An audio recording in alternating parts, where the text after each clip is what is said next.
Bonjour Monsieur le Sénateur. Bonjour. Merci d'avoir accepté notre invitation.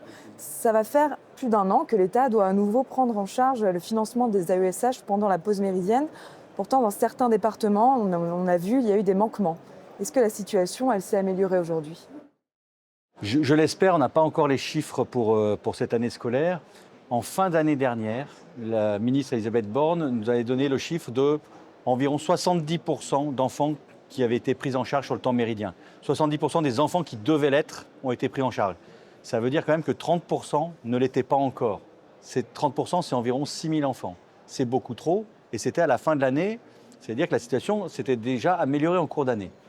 On n'a pas les chiffres cette année, mais je crains que la situation soit à peu près similaire à celle qu'on avait connue fin d'année dernière, dans le meilleur des cas. J'ai des remontées dans tous les... Je pense qu'aucun département n'échappe à ce problème. C'est un vrai sujet et un vrai problème que le ministre de l'Éducation nationale doit prendre à bras le corps. Malgré une augmentation des moyens financiers et humains dédiés aux AESH, on voit qu'à chaque rentrée, certaines familles se retrouvent sans solution. Pourquoi est-ce que c'est dû au manque d'attractivité du métier d'AESH selon vous? Alors il y a deux choses. Un, on commence à avoir des difficultés à recruter des AESH. Pourquoi? Parce qu'on en a recruté déjà énormément. Aujourd'hui, c'est près de 150 000 AESH, avec un flux des personnes qui l'ont été, qui ne le sont plus. Donc le vivier devient de plus en plus faible. Après, vous avez raison, l'attractivité du métier est un problème parce que c'est des temps partiels. Alors, certaines personnes cherchent un complément de salaire, un complément d'activité, et pour elles, ça leur satisfait. Mais pour beaucoup d'entre elles, c'est un temps partiel subi. Et donc, dans ce cas-là, il faut qu'on arrive à trouver un vrai statut. Je disais un peu de manière provocante, il faut en faire un vrai métier. Un vrai métier, c'est-à-dire qu'il faut faire une formation, il faut qu'il y ait un statut, il faut qu'il y ait des perspectives de carrière, il faut qu'il y ait un encadrement. Ça manque encore. Le ministère continue à gérer la cohorte des AESH comme quand c'était des emplois aidés il y a un peu plus de 10 ans. Il faut qu'ils changent de logiciel et qu'ils s'en occupent réellement. Il y a un vrai problème d'attractivité. Mais pas seulement. Il y a aussi le fait qu'aujourd'hui, l'AESH est devenu le recours absolu. À chaque fois qu'il y a un problème lié au handicap, on va recruter un AESH. Il y a aussi d'autres solutions d'accompagnement qu'on appelle d'accessibilité. L'accessibilité pédagogique, ce qu'on appelle le plan incliné pédagogique. L'objectif, vous savez, comme un plan incliné, c'est de faire en sorte que la personne en situation de handicap puisse accéder tout seul au savoir. On va s'apercevoir que beaucoup d'enfants en situation de handicap peuvent arriver à s'en sortir tout seuls avec des mesures d'accessibilité. Et quand il y a besoin, on rajoute un AESH ou alors on met un AESH au début pour l'accompagner. Et le rôle de l'institution, c'est d'accompagner ces enfants vers l'autonomie ou, quand ce n'est pas possible, vers plus d'autonomie. On a tendance à vouloir mettre un AESH pour tout et tout le temps. Ça devient une problématique. On a aujourd'hui des classes. J'étais dans une classe Ulysse l'autre jour où l'enseignante me dit « Moi, j'ai été formée pour accompagner des enfants en situation de handicap. » Une classe Ulysse, normalement, il y a un AESH collectif. Là, il y avait 8 AESH dans la classe Ulysse pour 14 enfants. C'est plus possible. On est allé un petit peu trop loin. Alors, le problème est beaucoup plus large, c'est-à-dire qu'il faut qu'on arrive surtout à ce que chaque enfant bénéficie de l'accompagnement dont il a besoin. Le nombre de recrutement d'AESH recule alors que les prescriptions d'aide humaine émises par les MDPH ne cessent d'augmenter.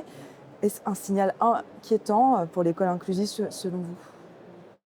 Alors, on recrute moins que les années précédentes, mais on recrute plus d'AESH quand même. C'est 1200 postes, je crois que c'est 1200 AESH supplémentaires cette année, me semble-t-il. Donc on était à 2500 l'année dernière, on était plutôt sur un rythme de 4 ou 6 000 l'année dernière. C'est surtout que ça augmente moins vite que les prescriptions. On est à peu près à 10% d'enfants reconnus en situation de handicap de plus par an. 10%, c'est énorme. 520 000 enfants aujourd'hui.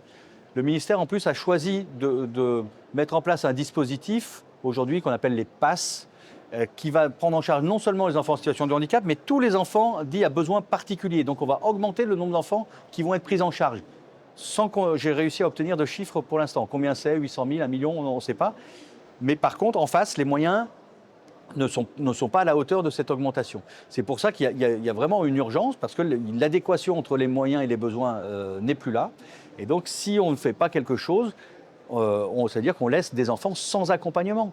Et c'est le cas aujourd'hui. Et à chaque fois, c'est des drames dans les familles, dans les classes. Aujourd'hui, l'inclusion scolaire, c'est un enjeu de société majeur. Tout le monde est favorable à cette inclusion scolaire, c'est le droit à la différence, faire en sorte que tout le monde vive ensemble dans la même classe.